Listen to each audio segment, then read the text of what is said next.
to the Life is an Escape Room podcast, where learning about yourself is an adventure. Here's your hosts, the Eanes escapeletes, Chris and Jeff. Hello, fellow escapeletes. We're so glad you joined us today. I'm Chris.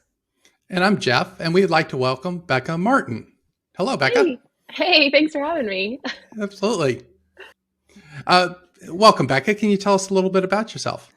Yeah, so currently I'm a business owner. End of last year, I started a moving company with my husband.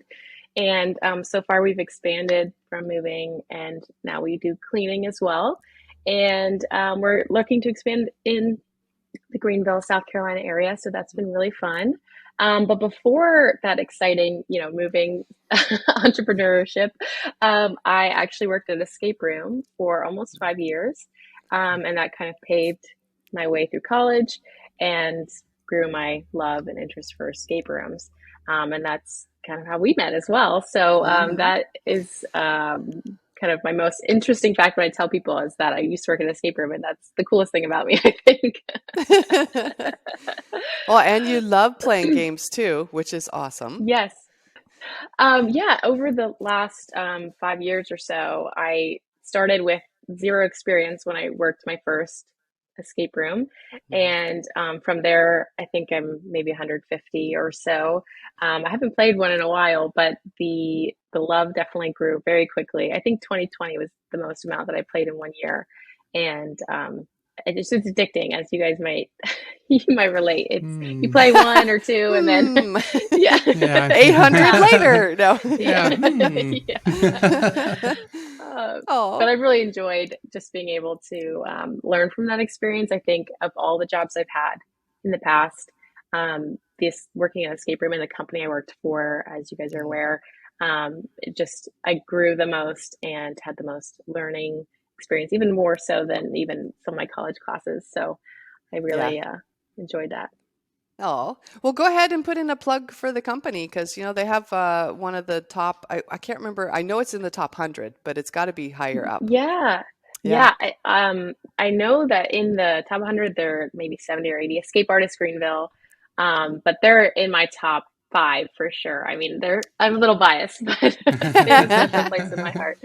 But not only being able to run their games, but assisting with the new builds, and just seeing Will and Kim, the owners, being able to, be friends with them, even though I don't work there anymore. But just the amount that I've learned from them in life and escape rooms is just invaluable, really. So I just appreciated, all that they gave me. That wasn't, typical job stuff, Yeah. So. Well, which is a perfect lead-in to our topic, right? On expanding your perception. You have been able to, witness others in relation to perception and how their own perceptions can get in their way, as well as experience it yourself. Any just general comments on perception in general with escape rooms before we dive a little deeper?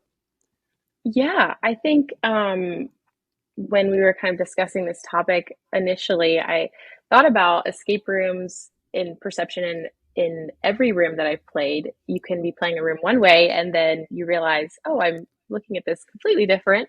And I have kind of an example. So there's an escape room that's not that far from here. I don't know if I'm allowed to say the name, but I don't want to spoil anything about the room. But they're in Black Mountain and in Asheville, and they were one of the first games that I played in my escape room, life. So, and one of their games, you're playing the room, and me and my husband played this, and we were actually with another couple we didn't know. It was, an open game. And we cannot solve this puzzle. And we're looking, you guys may have played this game, we're like looking at the ceiling, we're like, these things don't make sense. And we just took a step back and we look around the room, and on the floor, I notice, I'm like, that is not a stool. That is a locker. Why is that on the floor? And we step back and realize the whole room is tilted. It's like completely sideways, as if you're in, a sunken ship type, situation. And so then you have to change the way you're solving all of those puzzles, because the order is going to be completely different. And I just thought how, appropriate that was, not only in escape rooms, but how many times in my life have I been in the midst of something, like so focused on what I'm working Yeah. on or the project or, you know, my work. And then I step back and say, okay, so I'm getting a little overwhelmed with this. Maybe I should see what this actually means. And you step back and it's completely different, literally flipped on its head. So Oh, that's an amazing Now, lesson. well, and now how do you use that? How does that translate into how you look at day-to-day problems? Do you ever find that you take step back just with your new business? Do you step back and you're like, oh, well, I'm overthinking this, or if I think about it yeah. this way, how do you use that? Yeah, so I'm definitely a people pleaser, which sometimes Mm. is to a fault. And when you own a business and you're dealing with customers, it can sometimes, you know, bring on anxiety or stress because you want to make sure you're giving them high quality and you're wanting to make sure they're having a, you know, either a good time or they're enjoying their service. And a lot of times I'll get engrossed in the nitty gritty. And you know, we had a situation not that long ago where the customer, there was a miscommunication, and you know, I was looking at it, I'm like, this is an issue, and I felt like it was my fault, even though hypothetically it may have not been my fault, but I still blame myself because I'm like, if I just would have seen this earlier, if I just would have, you know, whatever, and I start going on these, I backtrack. But then, you know, I take a step back a little bit and say, okay, what what could I do next to make it better? I can't go back in time. So let me take a step back and see the whole situation for what it is and figure out how I can do the next right thing in this situation. And I heard someone say one time that likability is a prison. And I definitely agree because when you're, Mm. you know, when you're trying to be this person who everybody likes, you have this, I don't know, this wall, these chains almost, because Yeah. you tiptoe around, you know, what you could just be saying straightforward or whatever, and you don't have the ability to look past that. Yeah. Just being able to, you know, be liked or whatever. And I still want to be liked for sure. I still, I'm not like, oh yeah, I'm just reckless now. But being able to see that in a business when, you know, I have to make the decision. I don't have somebody to go to, you know, I mean, I have peers, I have my husband, but in reality, I'm just going to have to do the next right thing in that situation. Yeah. So, taking a step back is helped in that area. Oh, I love yeah. it. Now, I'm curious from your game mastering days. Yeah. Oftentimes, we learn how not to do things by watching others. So Yeah. I'm almost looking for like, what's your juiciest story on someone's perception and how it got in their way? There's something we Oh, can pull well, from that. how long do you have? No, I'm just kidding. Yeah. Um, so I I think we have many stories as a escape artist in general. I think lots of escape rooms can agree with this. Mhm. People sometimes are very silly. That's what we would use. That was our term. Sometimes. No, I'm kidding. Yep. We were like, we cannot say anything that we would never say to a customer face to face. And so our code word was that they were very silly. And the amount of silly customers that we had is insane. But a lot of times they were just, you know, they're still having a good time and that's what matters. Yeah. But we had, you know, people who really read into the situation. And I know Starlight Motel, you guys have played that game, Mhm. where you're acting in the room and there's a lot of dangers as a woman in an enclosed space with people Yeah. who are scared, for men too. Mhm. But I think any issues we had were, you know, with women, but I'm not going to talk about those. But for example, there was this one time where this person was so convinced there was something in the ceiling tiles. I mean, they were like, this is in the building that a ski bar is an old building. So definitely not the safest thing to just be like pulling ceiling tiles. But they stood, Yeah. there's a bed in that first room. And, you know, the actor was talking with someone else, so they didn't see the screen. And you know, we're just watching, like, what is happening? And they're standing on the bed. They start pulling the ceiling tile and the potentially asbestos, whatever's up there, you know. Oh, oh So my there, gosh. and it's all over the bed, and all of a sudden the actor realizes what's happening. And that's kind of a silly example, but some people really, they're so convinced that there's something else. And sometimes in escape rooms, it's what's right in front of you. And Mm-hmm. that's how I've realized that children often are better at escape rooms than adults because they have Yeah. a very straight view of, their perception is, oh, okay, so there's numbers on here, there's this, there's a snowball, I should throw it, you know what I mean? So Yeah. so often we'll tell people, listen to your kids, they probably know more than you do. And Yeah. a lot of times the parents won't, listen, but eventually Yeah. we'll get calling for a hint and we'll say, hey, your son, your daughter, they're right, like listen to them. And that's the coolest thing to see is when just like the kids are, enjoying the experience and they feel really smart, and that's just really rewarding as well. Yeah. How much, you bring up a good point, which is being locked into your perception. Yeah. You have just anyone go in and now that they have perceived it away, they're convinced and there's no way to shake them of that. As a game master, what kind of nudges or what would you do to sort of help break them out of that? And what did you find was successful? Yeah. And especially over time, was there any like trend that you saw in how to break people of their perceptions in the moment? Yeah, so this is actually something I think escape artists specifically, but I know the escape rooms do this.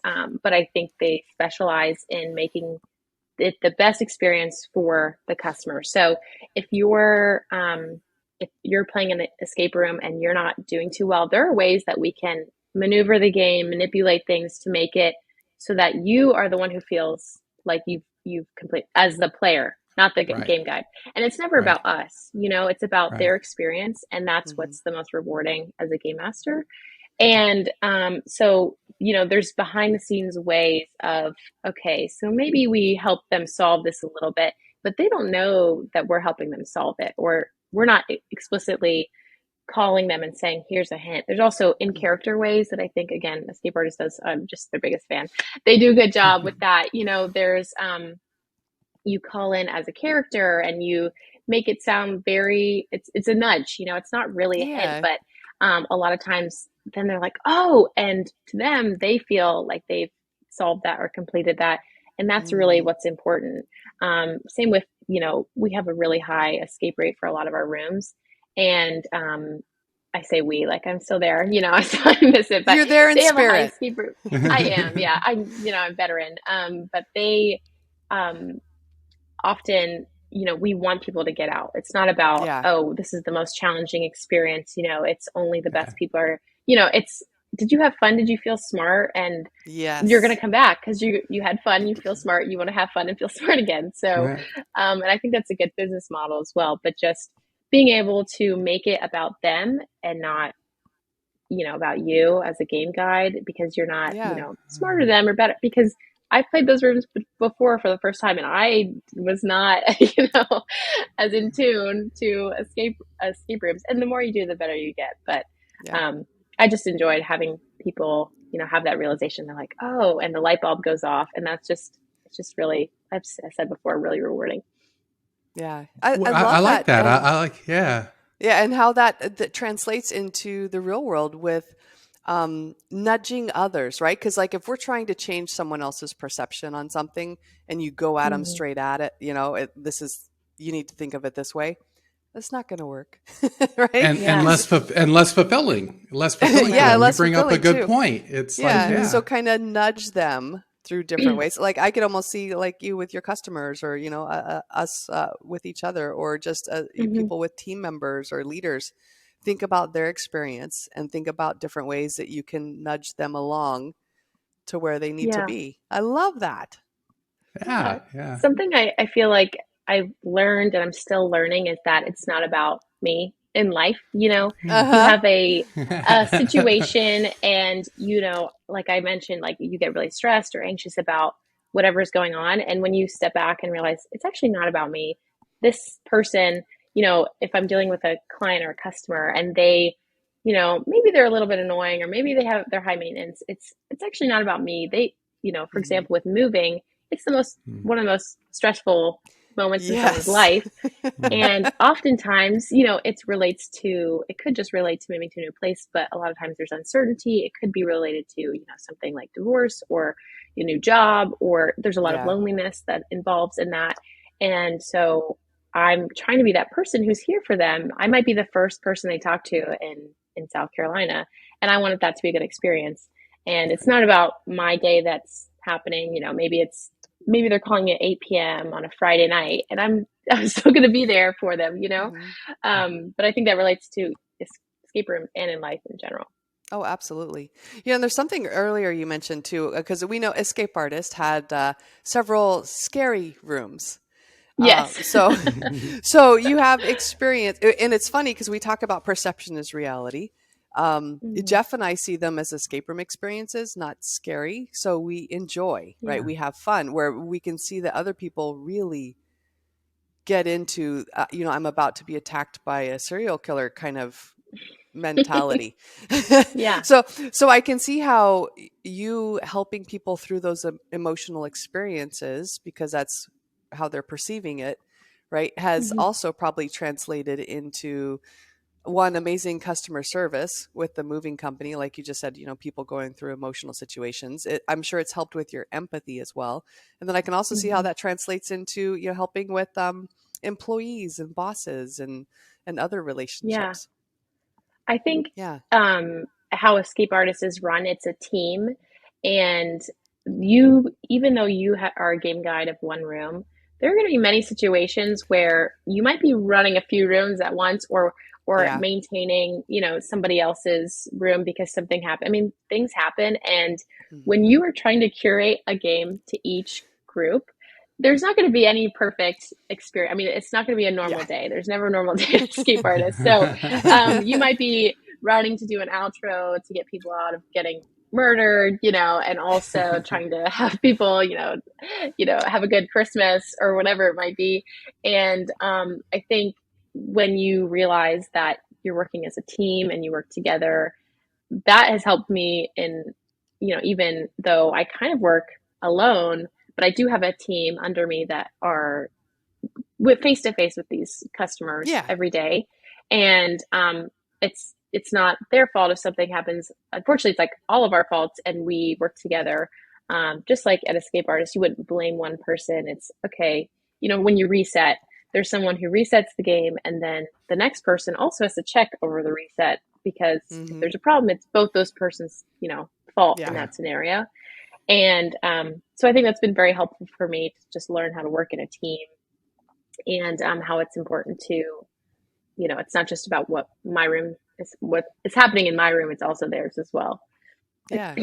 When you do escape rooms, are you normally doing it, you and your husband? And the reason why I ask is, how does game mastering help with your perception when you're in a new environment, when you're in a new game? What have you learned? Like, how do you behave differently now that you're at 150?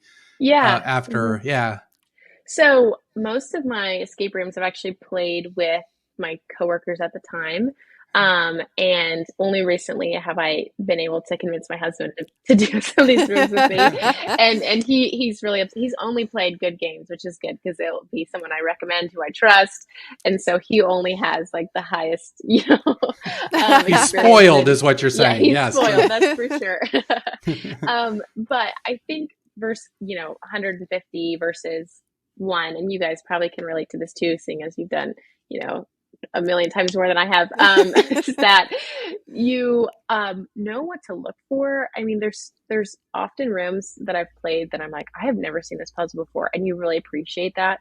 But what is okay? Is there a lock? Let me find where the locks are, or oh, there's a book. Let me read this book. There's certain things that to look for right away, and you also you always know if there's a directional lock in the room. It's one of the easiest things to find. And it's like, okay, those people in the picture, they're looking that way and that way. In my first room, I maybe would have thought nothing of it. And then in, 75, 85, it's like, okay, so is there a directional lock in the room? Because it's probably that.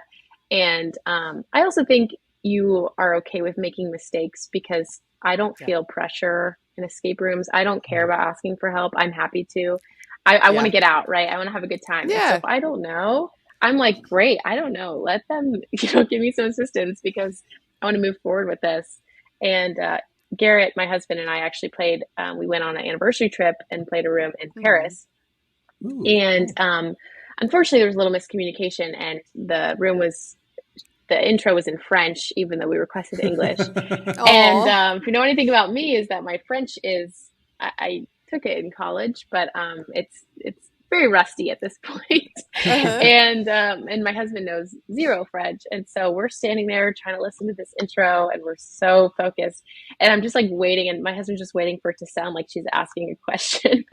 But in that room, it was that much harder because we were like, we don't really know what the storyline is, but we're just going to go with, what does this puzzle look like? And I think if that was my first game or even my 10th game, it would have been very frustrating and very confusing because you're like, I don't know the storyline, so I don't think I can solve the puzzles versus taking it other way. We solve the puzzles and figure out what the storyline is at the end.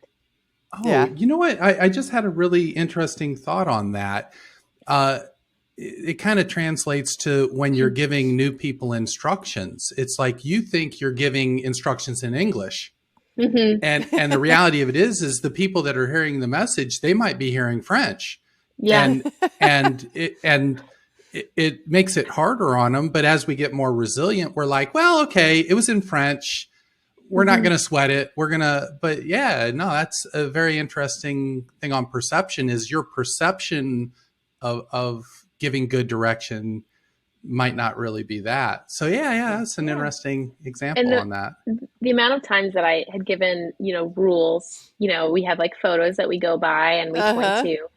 And the amount of times I've said it exactly the same way and I get people to laugh the exact same time. It's funny because you're like, like I've said this a million times, but it's their first time hearing it, or it's their first time hearing about, like don't stick a fork in the socket. And you're like, well, because people would do that. And so it's very interesting because to them, a lot of times you look at somebody and you can tell if they're really getting the rules or if they're Yeah. just so nervous. They're ready to, Oh. Yeah. like I gotta go.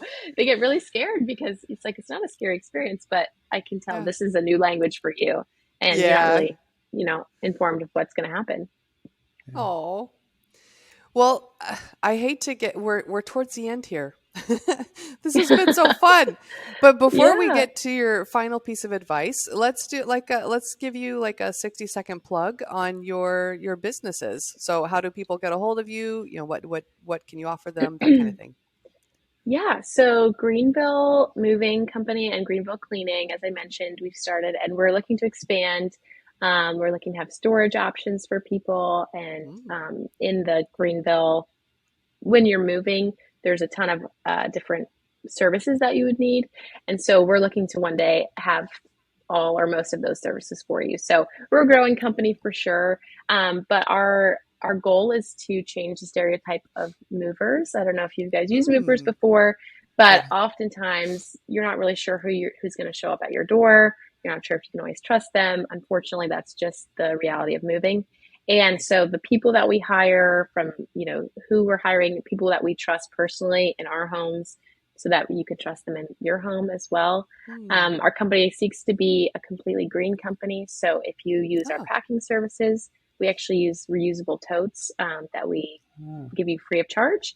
And then we pick them up once you're done unpacking them. So it's just a little niche service that we have, but we've seen it be beneficial for us.